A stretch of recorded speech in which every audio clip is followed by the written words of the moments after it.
Hey guys, Mark and Beck from We Travel Alone. We're currently in Bali on a 8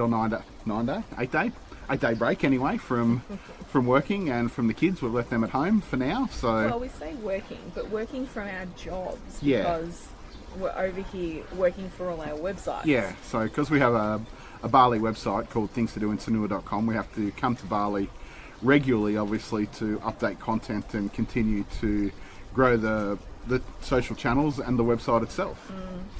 It's the thing about Bali, like, you love coming here, it's beautiful, but things are just changing every single time. There's so many changes from when we were here in January to when we're here now.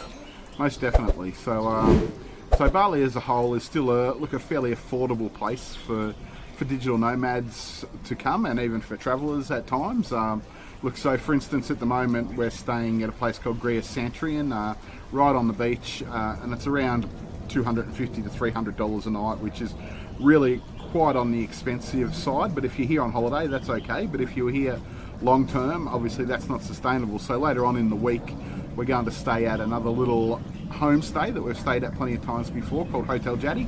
It's around $45 to $50 a night with breakfast. There's a pool there, it's on the main street, and that would be an ideal destination if you are staying here long term.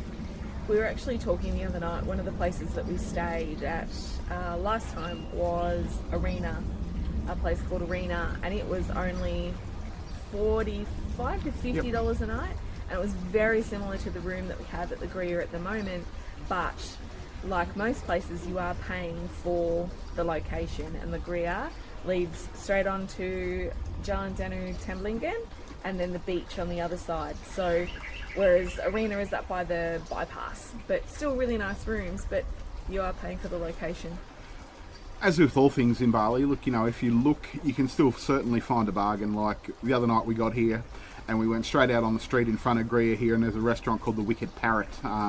Food was really nice, and I'm a big fan of the beef rendang, as they call it, which is a local Indonesian dish made of beef with a spicy sort of sauce. Out the front here I paid $130,000, which is about $13 Australian. But It's a good size. It was a good size, and there was lots of meat in it. So, but if you're looking for more bargains, you can get off the main street. We went yesterday up a back alleyway looking for this place called Warung Old Brick. Yep.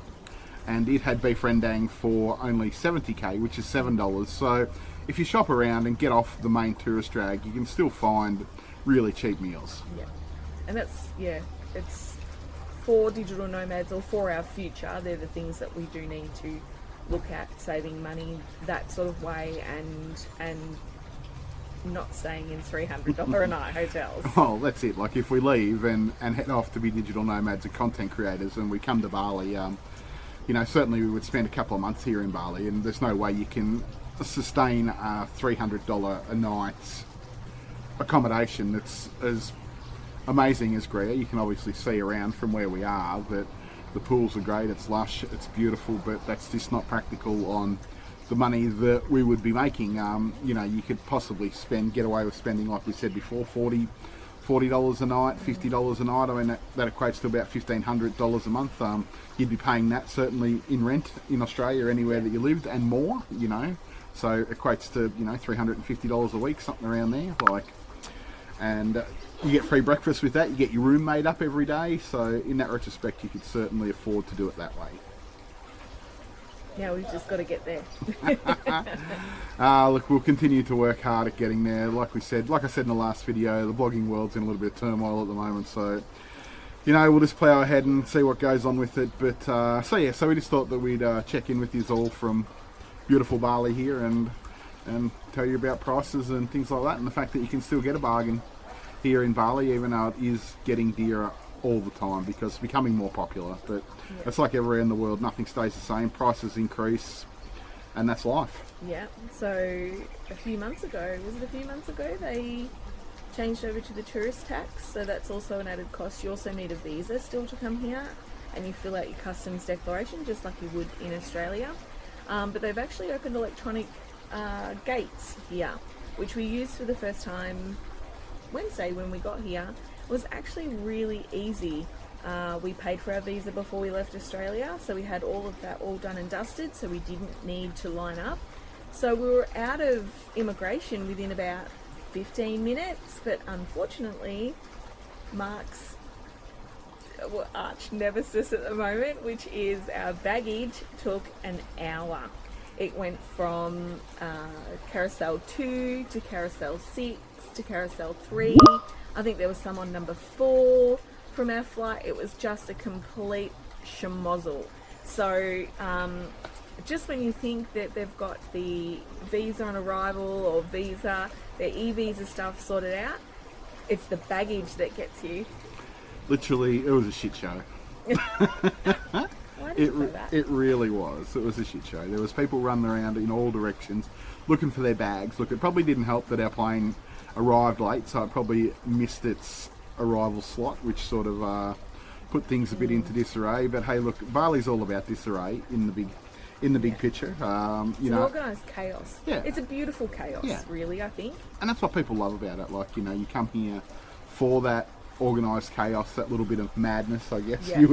you would call it, to enjoy the weather, drinks, and yeah, look, Bali's a beautiful destination, and certainly if we when we take off again as digital nomads, Bali will probably be the first place that we will go, definitely. Yeah. It'll be an easy destination for the girls to come and see us. Yep. And for our friends and anyone who is nervous about travelling for the first time. Mikasa Sukasa, wherever we are, you can always come and see us and we will help you. Anyway, we're going to go and enjoy a coffee on the beach because that's what Bali's all about, and we will... Oh, it's too early for cocktails. Wow. Is it ever really too early for cocktails when you're on holidays, guys? It's 9:41. I think 10 a.m.'s acceptable. Okay. Anyway, thanks for joining in. Don't forget to check the other social channels. Jump on TikTok and Facebook and see what we're up to. We have the website, but there's not really too much on the website at the moment, but it'll keep growing as we go. We're mainly focusing on creating content for social media for you guys, and we look forward to you leaving comments and following all our channels. Don't forget to ask questions and we're happy to answer them as well. Bye from Bali. Bye.